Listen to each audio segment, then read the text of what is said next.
was coming soon. Preparations must be made, they said.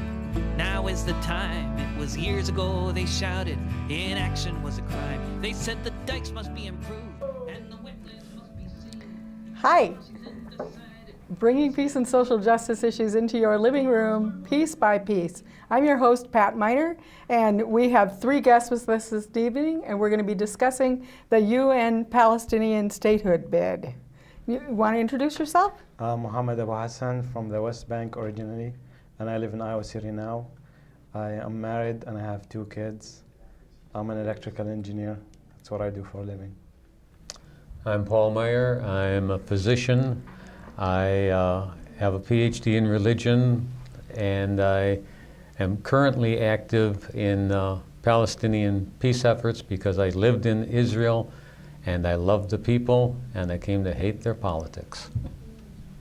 I'm Yasser Abudaga. I am a Palestinian American. I'm originally from Gaza, and I've been living in Iowa for 13 years now. Mm-hmm. And in the interest of full disclosure, for those of you who may be joining us for the first time, I have also been working on the Palestinian issue for the past 7 years after I visited the West Bank in 2004. So tonight we're going to discuss the UN bid for statehood, the Palestinian UN bid, and there's been a lot of discussion about it in the press. I know that we've been discussing it among ourselves a lot.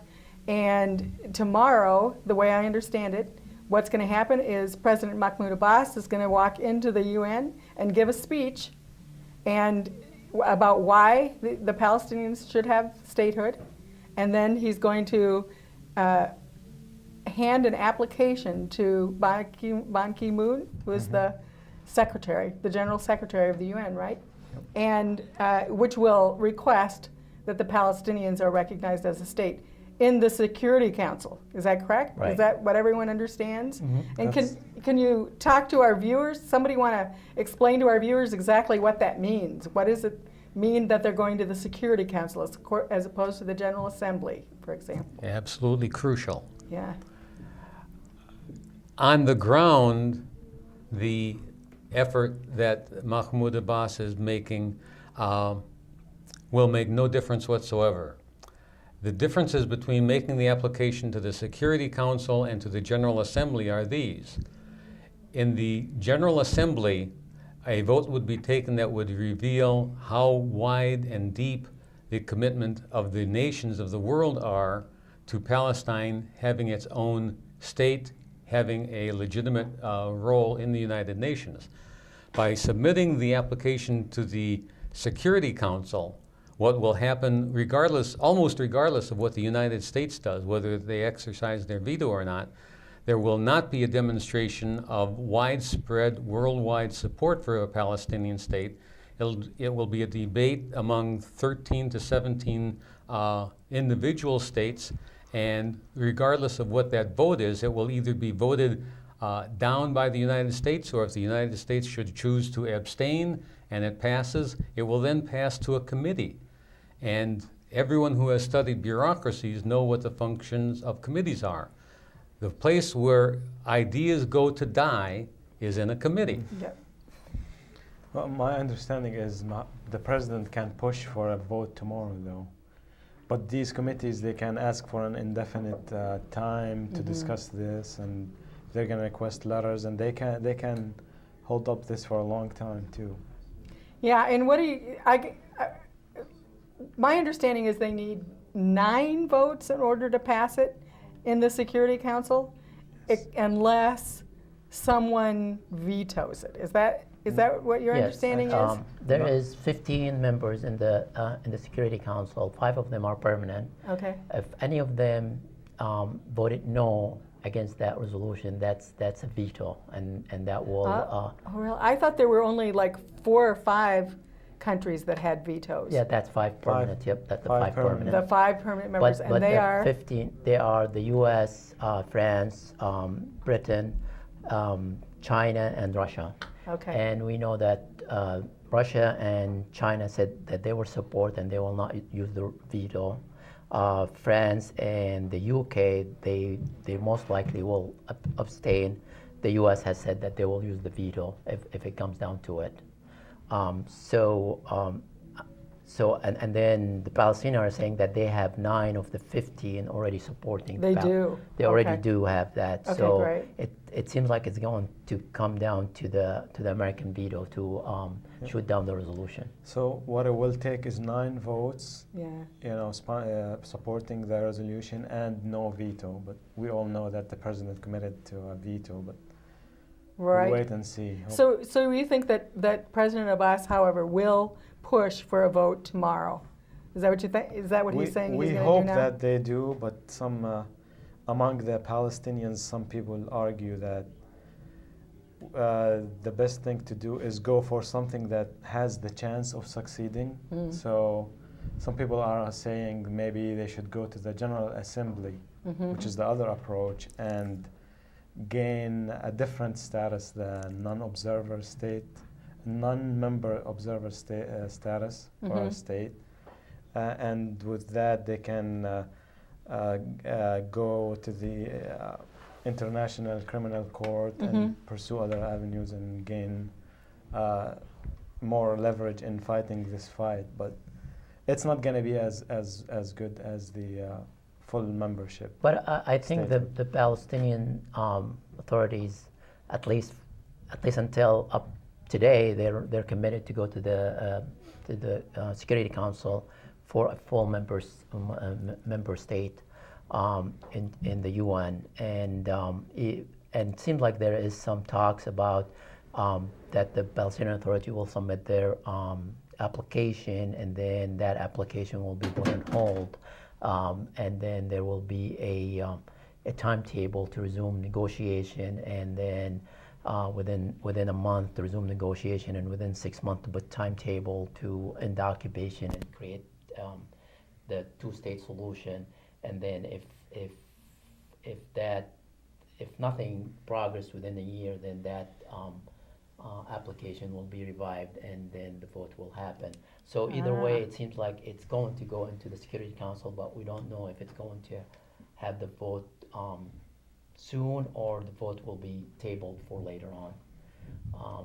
But I think it's about time for the international community to recognize the right for the Palestinian people to have their own state, even though with the recognition, even if the resolution passed tomorrow and recognize Palestine as a state, that's not going to change anything on the ground, because the Israelis are still deepening their occupation in the West Bank. They're still building settlements in Palestinian land. They're still confiscating land. So there should, and that's the criticism that I have for the Palestinian Authority of going this route, is that they should have a clear plan of what that will give to the Palestinian, and they should come in with an open ideas on what is the next steps that they will have after this. And you don't think they do have a plan? I haven't seen anything. The only thing Mr. Abbas said that he will, after the vote, whether it's going to pass or not, that he's going to negotiate and negotiate and negotiate, and we know what that means. We've been negotiating for 20 years and nothing happened. So I don't think they have a clear plan on what they want to do after that vote. And it's very revealing that Mahmoud Abbas is not consulting with the Palestinian people. He's consulting with the contributors and donors to the Palestinian Authority. So unfortunately, Abbas has about as much legitimacy as a government or the leader of a government as Quisling did in Norway or Marshal Pétain had in France. They are all representatives of collaborator subservient governments to an occupying power. And the political pressure that would be generated by a vote in the General Assembly would be much greater than whatever is accomplished in the Security Council, which is why, in my opinion, Abbas is doing the United States and Israel a favor, which makes sense because he's a collaborator, by going to the Security Council, because they're not exposing themselves to the incredible political pressure of a worldwide vote. But isn't it true that if the Security Council votes him down, or I mean, I guess it would have to come to a vote, but they always have the option of going to the General Assembly, right? Right. I mean, going to the Security Council doesn't negate the going to the No. General Assembly. But So, I going mean, to a committee from the Security Right. Council does. Yes, and I understand Yeah, that. But that's isn't what I heard isn't the too. hope? I mean, isn't one of the reasons they're going to put it on hold is that they hope they go to the General Assembly? That's why they don't want to bring it to a vote yet, because they hope they'll go to the General Assembly. It seems to me that if you, and I'm kind of an outsider here. I'm not a Palestinian, but it seems to me that by pressuring the U.S. into making a Veto. negative vote, A veto. that they would, that would put incredible pressure on them. I mean, Of course, it's they're going to going to compromise. isolate them from the rest of the. Yeah, it's going to compromise America's image in the Middle East more than it is now. And you think that's a bad And thing? it's More gonna- than already Yeah, is. more than it Are already you saying is. that's a bad thing? It's gonna put the U.S. in very, very bad position, and it's gonna basically it's gonna be the world versus the U.S. and Israel. I mean, the rest of the Yeah. world already recognized. But you think that, I mean, I Palestine. think that's true already. I think that's one of the things that the Palestinians are pushing for is once the veto is casted by the U.S., at that time the U.S. will appear as a biased negotiator or moderator. At that time, then the Palestinian will go and turn around and said, the peace process has been sanctioned by the U.S. for the last 20 years, and it failed, and the veto has highlighted that. So now we wanted to find somebody else that we think they are not biased, and they are honest negotiators or honest peace brokers. And at that time, I think that they will turn to Europe, and we know that some of the governments in Europe are supportive of the Palestinian case and a just solution to the Palestinians. But I think that the Palestinian Authority, the next step for them is if their state were voted down in the Security Council, and I wanted to disagree with you, that they should go home, take a good look at that peace process and the Oslo Agreement, because at that time it's dead. And the two-state solution is dead at that time. So they just take that piece of paper and just tear it apart, and then just dissolve the Palestinian Authority, because the Palestinian Authority is basically protecting the occupation, and they just hand over the cities, the cities under their control to the Israelis to live up to their responsibility as occupiers, and then ask the international community to intervene to end the apartheid system that is building up in the Palestinian areas, and just work toward a one-state solution. That's basically the next step, I think. And I heard that they were planning to do that early on, and I haven't heard it lately. And I'm wondering if maybe they're not talking about it because they don't want it to be seen as a threat.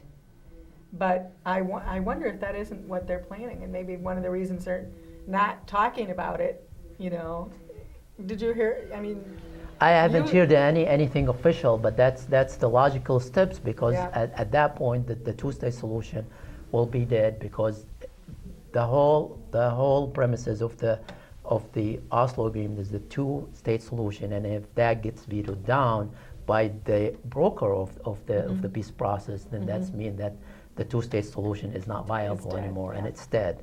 So that's the logical step after that. Yeah, we as Palestinians are worried that the PA or the Palestinian Authority is doing this as a tactic for the negotiations. That will be a disaster. What do you mean? I mean, in order to gain more leverage or put more pressure on the Israelis when they go back to the negotiations. So that would be a fatal mistake, in my opinion. We know that the negotiations, we've tried this for almost 20 years with no results. I mean, nobody's even able to convince the right-wing government, Netanyahu's government, from stopping settlements. I mean, how do we expect Exactly. from them to give us a sovereign nation and give us a state from somebody like Netanyahu and So what you think is that Abbas is using this as a negotiating tool? We hope that that's not the case, but there are. I mean, since they're not very open with the Palestinian people and about their plans, there's always that possibility. We hope that's not the plan, but yeah, there's always that possibility. Well, yeah. I mean, like you said, there isn't any.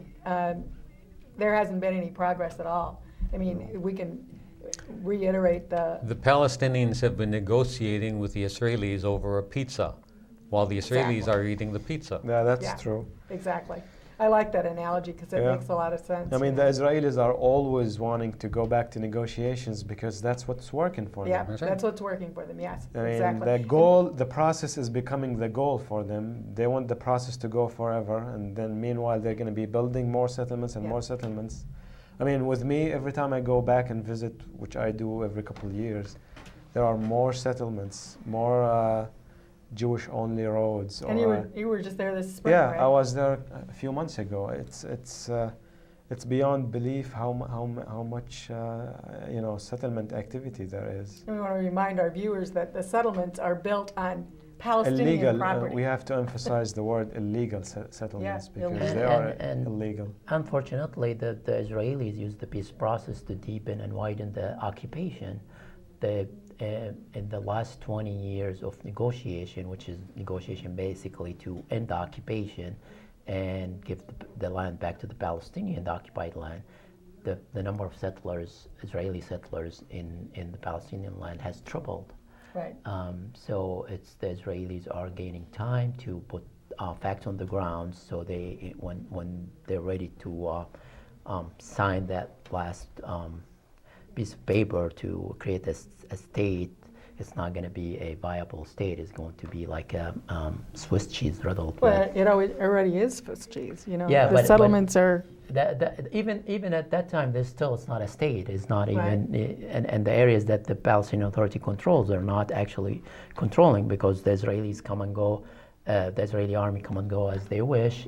There's no sovereignty whatsoever. They don't have control over the borders. They don't have control over the resources or the air. Well, I don't know if I just wasn't paying attention early on, or if it was something I didn't understand.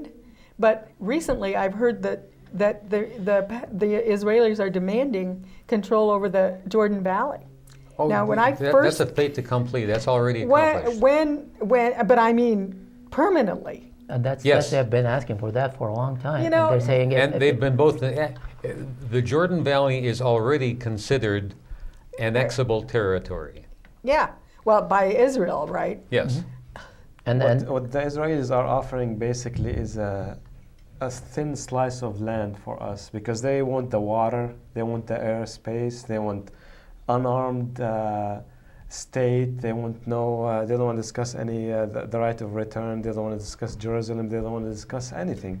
Well, So- and besides the Palestinian the Israeli settlements around throughout and they the want West major- Bank, yeah. they also are they're connected by Israeli-only roads. Oh yeah, of course.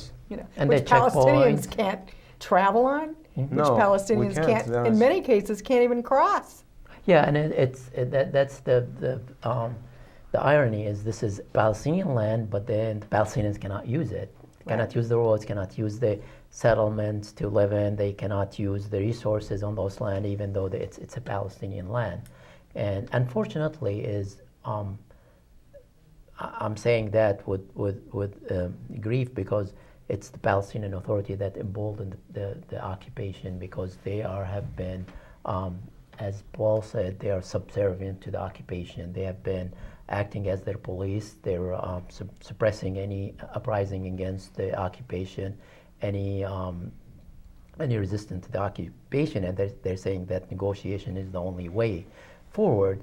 But negotiation has not brought us anything. And if you look around, negotiation did not bring down the apartheid system in South Africa. It's a popular movement that did that. It's the grassroots movement. It's the sanctions. It's the BDS. All this. Can you explain BDS for our viewers? Well, it is basically just divesting from any companies or any entities that profiting from the occupation, and that's when embargoes were put in on companies that they work with the apartheid system, and when the people start divesting away from companies that they profiting from the apartheid system, that's when the apartheid system was brought to its knees. It's not the UN that brought it to its knees. It's not the negotiation. It's the people, and that's why the Palestinian Authority, I think they are going about it the wrong way. They're trying to do it diplomatically, Through and negotiations. And even well. the way that they're doing it diplomatically is not. They're doing it in one side. They're going to the negotiation table, and the other side they're supporting the occupation. And that if you're serious about ending the occupation, you're not supposed to support it, and that's the problem. And unfortunately, at least in secret, Palestinian negotiators have already negotiated away the right of return, compensation for that, the Jordan Valley. That is, in secret negotiations, the Palestinians were willing to give away the farm, and the Yes. Israelis weren't satisfied with the farm. right. I remember reading that. Yeah, well, I think that came out on WikiLeaks or something. They mentioned of that the Palestinians, was it Abbas, somebody, It's Abbas's representative. Yeah. Yeah. and then the Israelis still said no. So the chief negotiator. you know that's pretty obvious to me that they don't want peace. What they want is land. And that's basically it. Is they want the land, but they don't want the people that live on the land, and that's why they keep making life difficult for the Palestinian in the West Bank to make him leave, or just kind of have him in those bantustans so they don't leave their cities and they just live there and live on charity that gives from the countries, the providing countries, but with no political views, with no freedom, which is unfortunately our Palestinian Authority is supporting, and that's what the Blair Fayyad's solution to the occupation is, the economical solution, which is just give the Palestinian means to live within their cities, give them Without their farmland. without their farmland, and then even without leaving the city, because Right. they can't leave the city, and then just give them some small. Not Jerusalem though. They can't No. live in Jerusalem No, Not they can't Jerusalem. live in because that's going to be Israeli. It's already State. being Judaized. That is, East Jerusalem, which was Arab Jerusalem before the Six-Day War, is being Judaized, and with multiple settlements that are intended to change the demographics of East Jerusalem as well as West Jerusalem, so that Arab Palestinians are being systematically excluded from their houses. They are being systematically prohibited from building on, and in Arab culture, the way you expand your family is by expanding the house to accommodate new generations. They're being prohibited from building permits, and yet wealthy American contributors are subsidizing the building of Jewish settlements in East Jerusalem. And unfortunately, one thing the Palestinian Authority is not taking advantage of is what's happening in the Middle East, as far as the Arab Spring, the change in Egypt, the change in Turkey. I mean, we have more leverage now. We can put more pressure on Israel. We can put Israel on the defensive, but yet what the Palestinians or the Palestinian Authority seems to want to do is always go back to the negotiating table. Yeah, it's really interesting to me that's what's happening too, and I guess I'm not sure. I mean, I think how do you pronounce the president of Turkey? Erdogan? Erdogan. Erdogan, yeah. Erdogan. Okay. He today went to the UN and said that Israel has to apologize for the Mavi Marmara. Oh, yeah. And I think that's really interesting that they were their closest Arab ally, and now they've Yeah. Was disenfranchised them. You know, it's an See, amazing thing. what they have now in Israel is an irrational, crazy right-wing government. Yeah. That's unfortunately in the U.S., where the U.S. government have always supported the Israeli government, but now since George W. Bush, they have been supporting even the right wing Right. on movements in Israel, in all their irrational activities, and it's just becoming the worst thing we can ever do is support the Likud party or Netanyahu. I mean, they should, for example, when it comes to this bid, there are intellectuals and Israeli academics that I think sent a letter to Netanyahu to support the Palestinian bid, because there are forces within Israel that want this to go through. Oh, absolutely. I know. Very But definitely. yet we have the Obama administration always supporting the Likud or the right-wing forces in Israel, which is something new to the American policy. What do you think might happen if, by some miracle, I still, maybe I'm naive, but I still think there is a, slim, teeny weeny, itty bitty chance that Obama might say to Susan Rice, why don't you just step out? At to least the restroom. abstain from When- all this, but Yeah. I mean, I think there's a teeny weeny chance that might happen. And if it does, what will happen? How will things change, if at all, if the UN does recognize Palestine as a state tomorrow? And that's the I thing I is, say there's no chance. but of- even with the chance, because the Palestinian Authority didn't have a clear plan of what they're going to do with that vote, whether they get an upvote Because or they're down. expecting that it'll not pass? I don't know. I think or- it's just it's something that because Mahmoud Abbas' image in Palestine and between the Palestinians has been shattered after the Gaza invasion and after the Mavi Marmara and after what's going on in the Arab Spring. So I think this is a step for him to kind of prove that he can stand up to the Israelis and stand up to the West and go in with something with us. With minimal cost to him in terms of his Western support. Right. So that's why I think that's why they didn't put enough thought into what Yeah, what they're doing, because I haven't seen any plan of what are we going to do if we had the upvote or if we had the downvote. The only thing that he said that I can relate to a plan is that after the vote we're going back to the negotiations.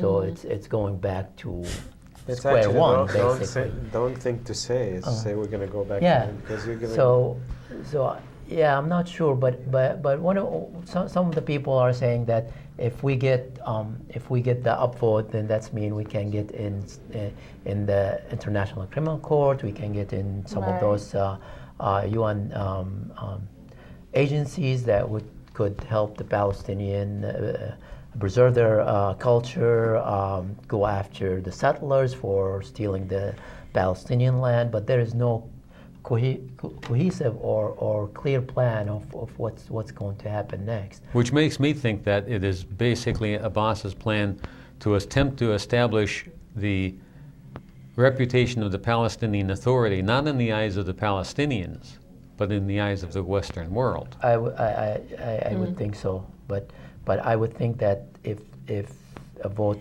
goes down and it did not succeed, then that's the end of the Palestinian Authority to me, and it's the end of the two-state solution. Yeah, and hold that thought. We'll get back to it in a moment, but I want to remind my viewers that we're talking about the UN Palestinian bid for statehood.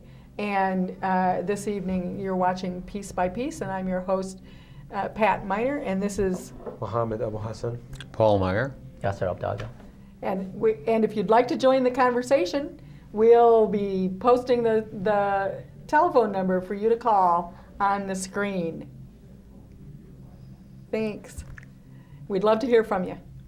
And what were you going to say? In all fairness, there are positive things to this move from the Palestinian Authority, because if this bid passes, then Israel will be occupying a sovereign nation, and Yeah. they will be subjected to all these international laws, and that's on one hand. And if the U.S. vetoes this, at least the Palestinian issue got more exposure now, and That's Israel true. is more exposed. And as far as the United States government, if they veto this, then it's going to be very apparent, this hypocrisy in front of the entire Arab world and in front of the whole world, that you're saying that you support freedom and democracy on, in Syria, Egypt, and these countries, while you're denying this to the Palestinians. So, Yeah. and after this, the U.S. cannot claim to be a neutral moderator in this peace I think process. it's pretty hard for them to do that even before that. Yeah.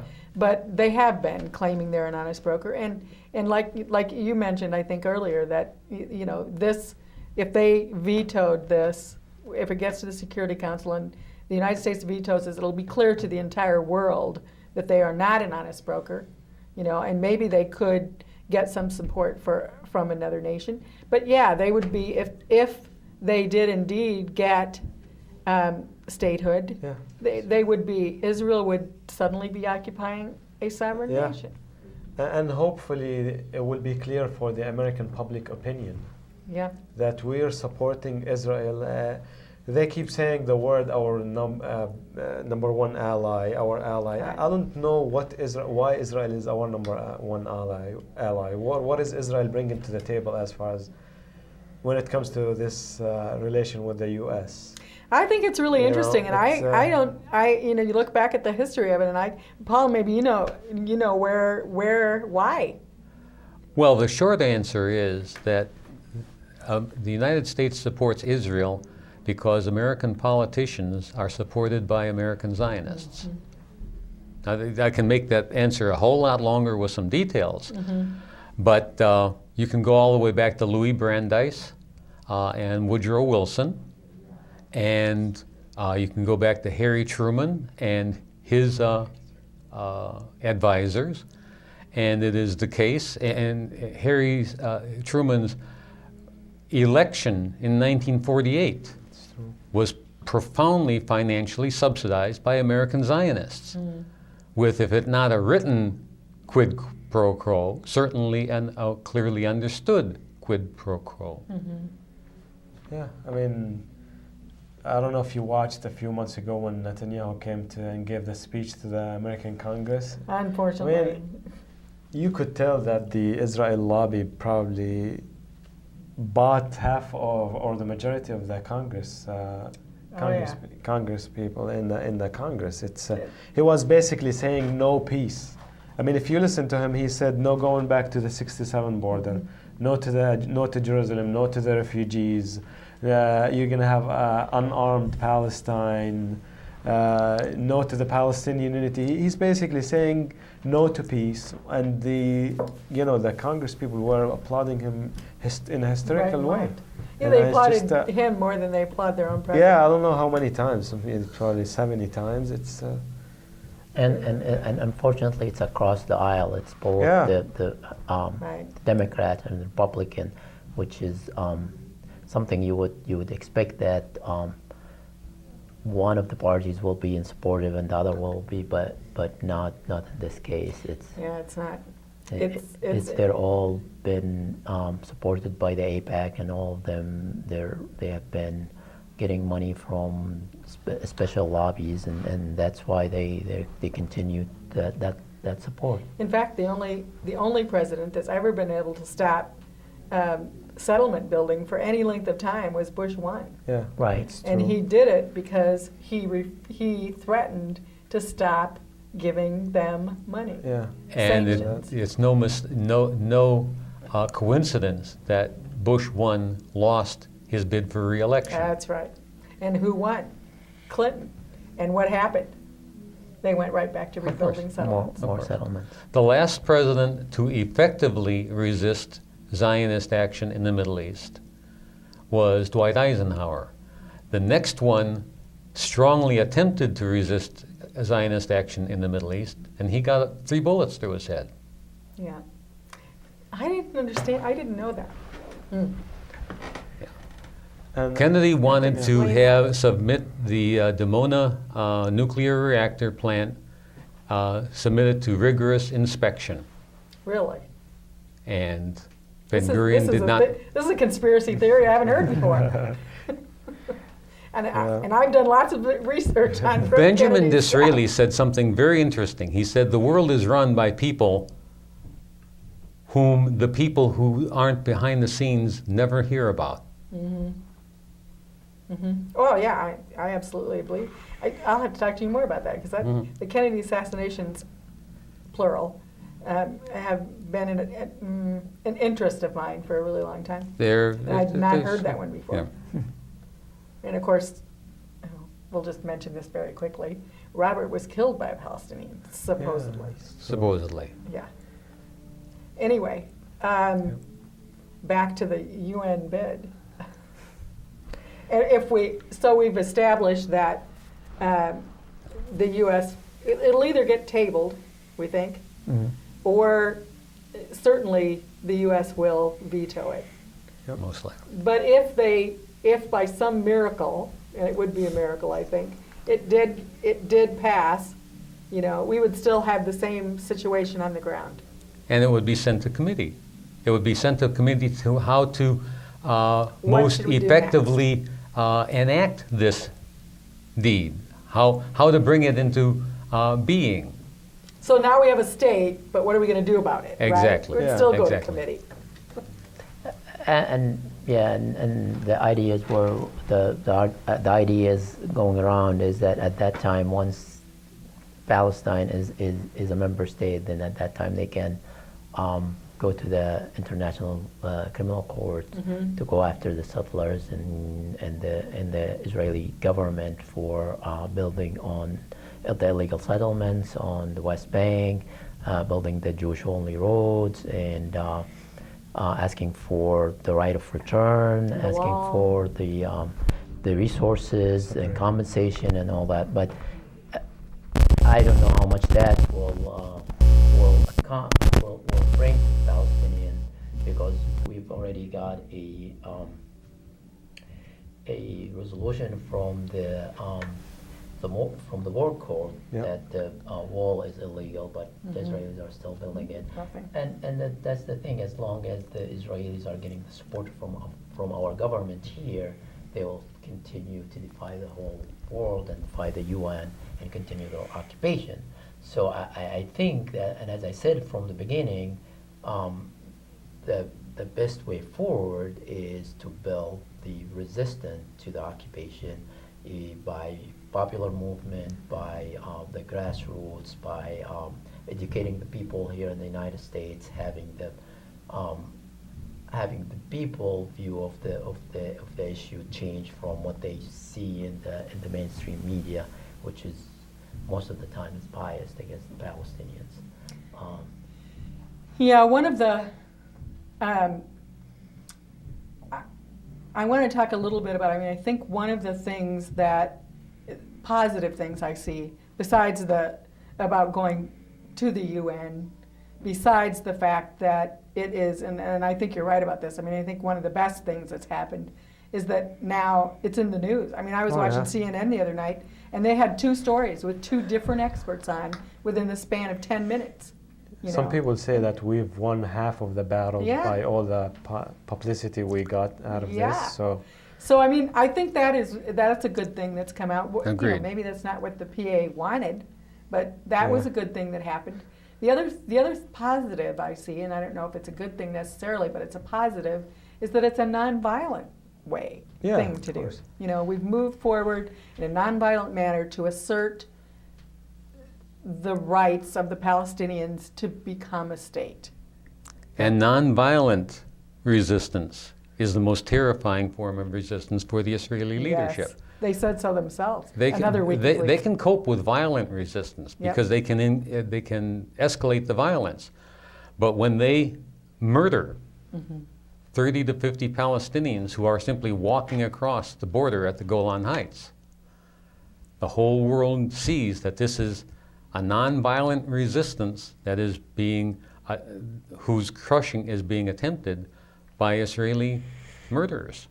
And there are those who believe that, and actually it's already happening. I don't know, you've probably seen the news today, that the settlers are becoming more and more violent. Oh, yeah. I read yesterday or the day before that, Palestinians were mowed down in the street by settlers, in their cars. And the Israeli army, in preparation for the vote, they think that the Palestinian will start non-violent movement and uprising, and they start actually arming the settlers, and they are training them. I heard the PA was getting.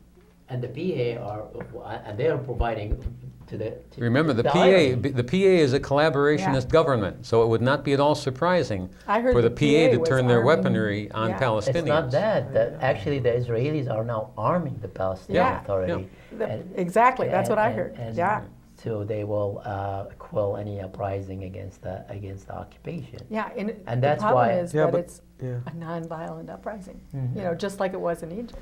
But now, again, in fairness, it should be emphasized that 80% of the so-called settlers are living on Palestinian land because it is economically to their advantage to do so. Yes, these settlements are heavily subsidized by the Israeli government.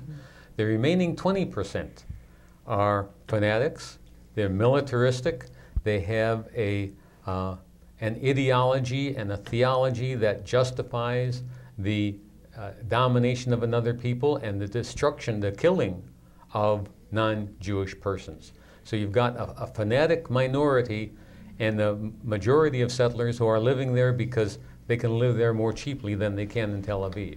But that still doesn't make it right, though. I'm not saying it makes it right. I'm saying those people are not the problem.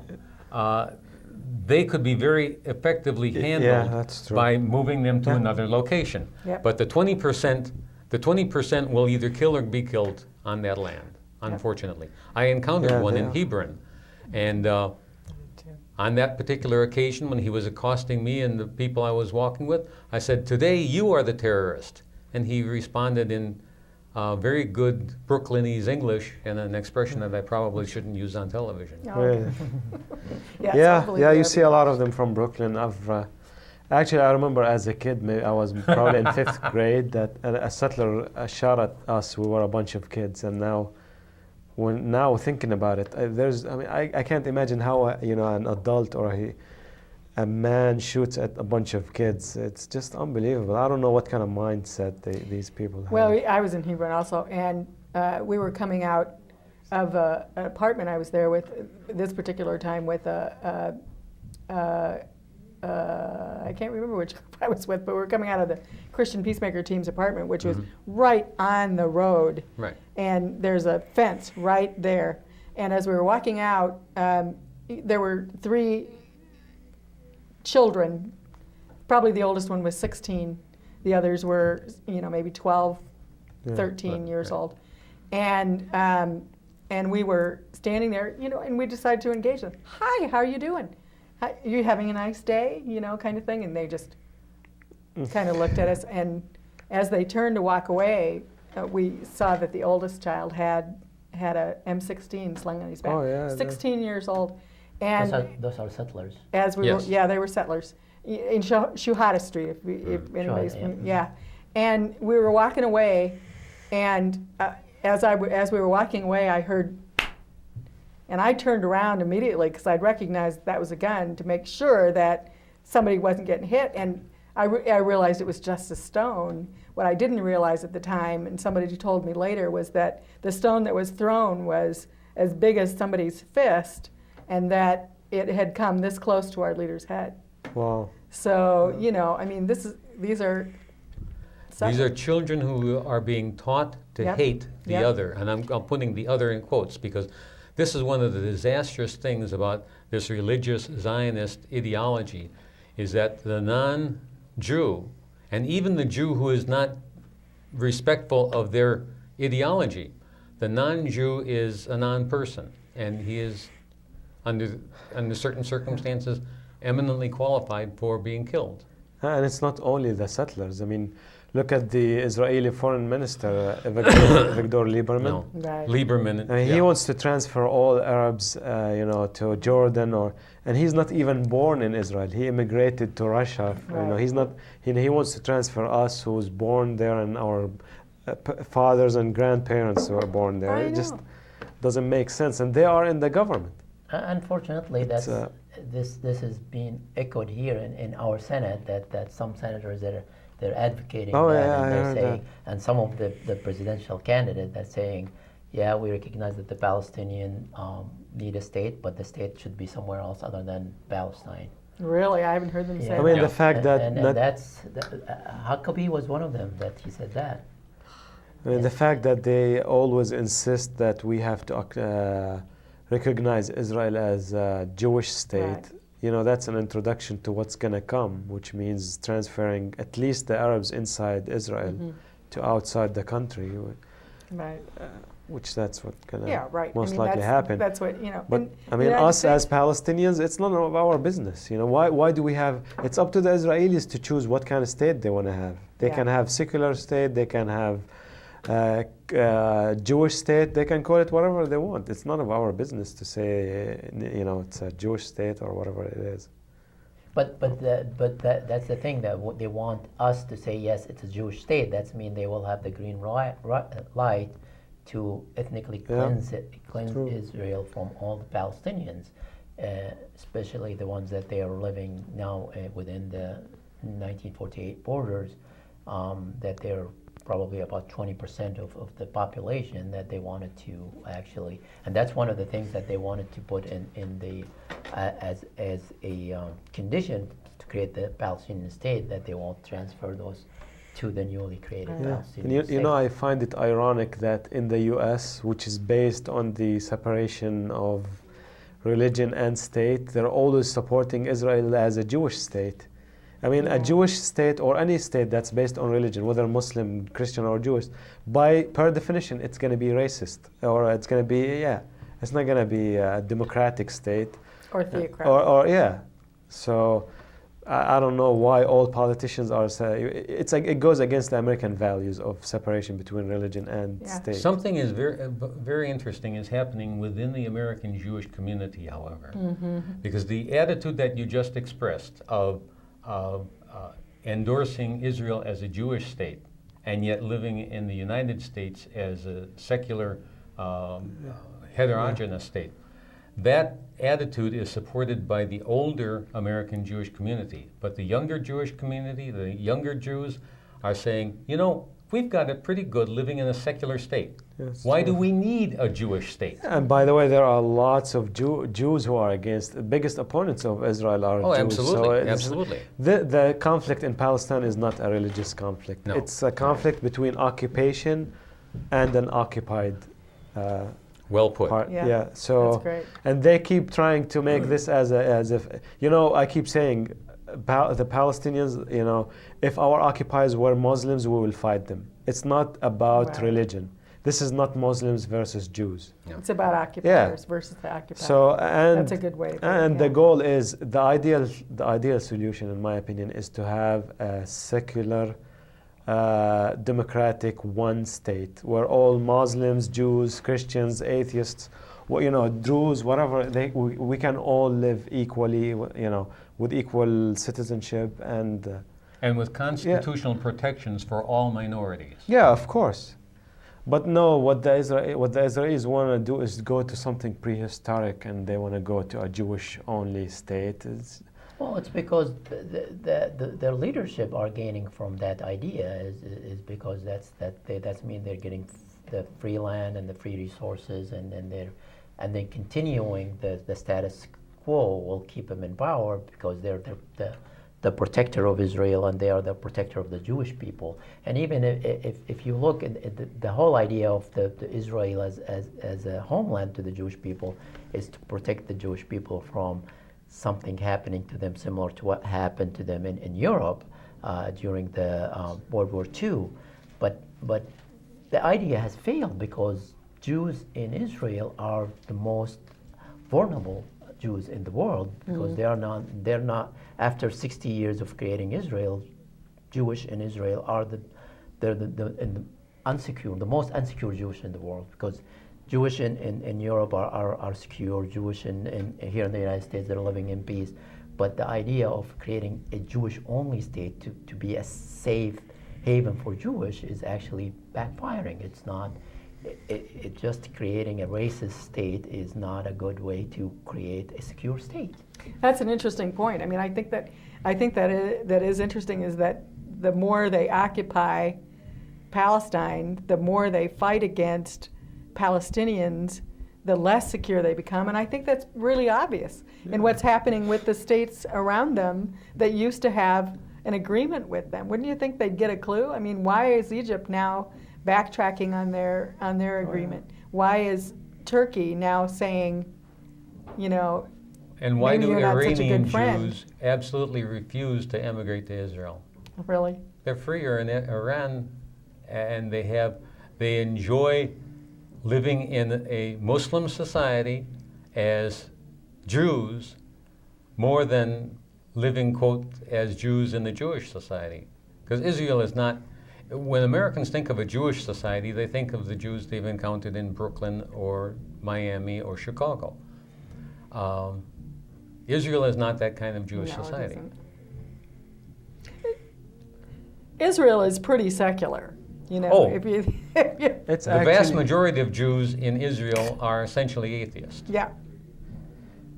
Well, they're certainly secular. I but guess. it's Yeah. not a democratic state, though. But it's Oh, not. no. a It's only a, democratic It's a it's only a democratic state for democracy Jews. for the Jews, Well, that's, but it's not. I mean, you know, when you think about, there's a discussion among people who know far more about these things than I do about whether Jewishness is a race or a religion, because you know you can become a Jew, but they kind of frown on that. Oh, very And most people want you to have been born into a Jewish family, whether you believe in God or practice Jewishness. It's actually or more not. accurate nowadays to say that Jewishness is a culture, and it's actually a collection of 5 or 6 cultures that is dominated by Eastern European Ashkenazi Judaism. Right, because the Sephardic Jews have some The of the same Sephardic problems Jews are that Arab Jews. Palestinians do. Oh, yeah, they're- It's true. And the thing is, as you said, is most of the Israelis that they want a way out of this, because that's not the promised land that they thought of, and this is not the secure state that they thought of. It's just the problem is with the 20% extremists that they are hijacking the whole state, and it's not only bad for the Palestinians, it's bad for the Israelis themselves, because they're living that cycle with the Palestinians. They're not isolated from it, and the Israelis need to have the courage to step up and stand up against those minority that they're hijacking the whole. But unfortunately, Nation. they have the backing of the U.S. government now. So these extremists and the Likud party, they have the I backing have of a the Palestinian U.S. friend who says that the kinds of things we're seeing now, with the maybe starting with the Mavi Marmara and the invasion of Gaza and all these different violent acts, are he calls them signs of hope. Oh yeah, Because he thinks that the current situation is unsustainable, and that the worse things get, the quicker things are going to end. yeah, we're actually very optimistic as Palestinians. I think things are going our way now, Yeah. and the tide is starting to turn. So, and now the whole world knows more about Israel, knows how it's a colonial power, it's a racist power, it's a racist state, and the whole lie about it being the only democracy in the Middle East, everybody knows it's not the only Yeah, democracy yeah. in the Middle East. now. Because when things were quiet, you know, when these kinds of things didn't happen, they could go about their occupation, and Yeah. you know, they could make it just so that you're living okay, but you're not fighting against anything, and when you do, you're throwing rocks and Yeah. being violent, so they're justified in, you know, It's like always you said, defending itself. Yeah. It's always defending itself. against rocks when they have I don't know how many nuclear Yeah. It's all, warheads. always retaliating against whatever the Palestinians have done, which And is now, absurd. and now, like you said, these things are being exposed. Yeah. You know, we can see that that isn't the truth. And that's the thing is the violence and the cycle of violence in the Israel or the Palestinian reaction is a side effect of the root cause of the problem, which is the occupation, and that's been always been danced around. Is the Israelis are doing this for self-defense. The Israeli is a reaction to what the Palestinian did, or it's a retaliation, but they never go back to the Root cause of the problem. Yeah, what's is the the problem? occupation.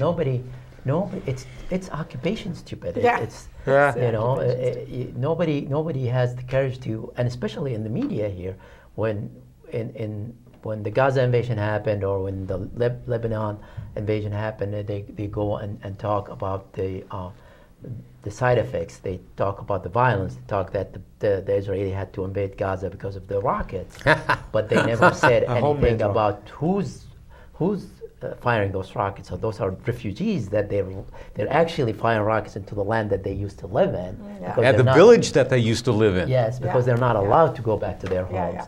Nobody. Yeah, and I think that's really true, and I think that people are beginning. Yeah, what always struck me was that they would talk about, you know, an event, but you know I As would if always it's an know the isolation. backstory. You know, yeah, but you know why they did that?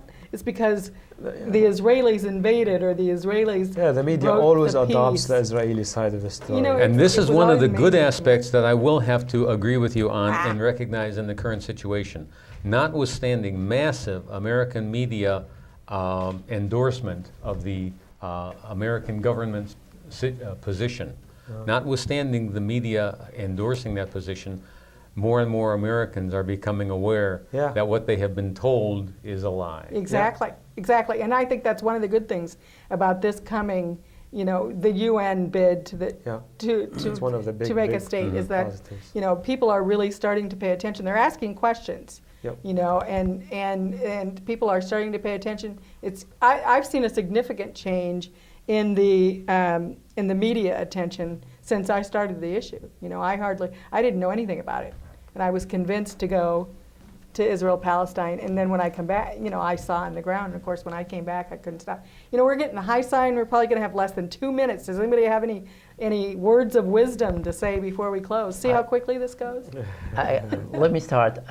What I wanted to say is, regardless of what's going to happen tomorrow, what I want to encourage people is to continue the good fight, continue educating the people, continue build the movement, the popular movement, because I think that's the only way forward. Stop the unquestionable support to the Israeli occupation, and at that time the Israelis will come to term with ending the occupation and giving the Palestinians their freedom. Any last words? Boycott Israeli products, divest from companies that profit from the occupation, and support sanctions against Israeli institutions that are promoting Zionist occupation. BDS. What I want to say is for the American people to learn more about the issue and find out the facts for themselves. Then they will know who is the victim and who is the aggressor for themselves. Great words, Well put. great discussion, guys. Thanks a lot for coming. I think we're going to run the website for the conference that's coming up. If anybody else wants to know more about what's going on in Israel, Palestine, like we talked about last week, we're going to have a conference, and the website's going to be running up through that. So if we want to get that on, you can see that. And I really appreciate everybody coming out tonight. This has been a really great discussion, and I think I've enjoyed it. our Thank you, time went Nice much to more be with quickly you. than we expected. Thank you. Thank you for having us. Yeah.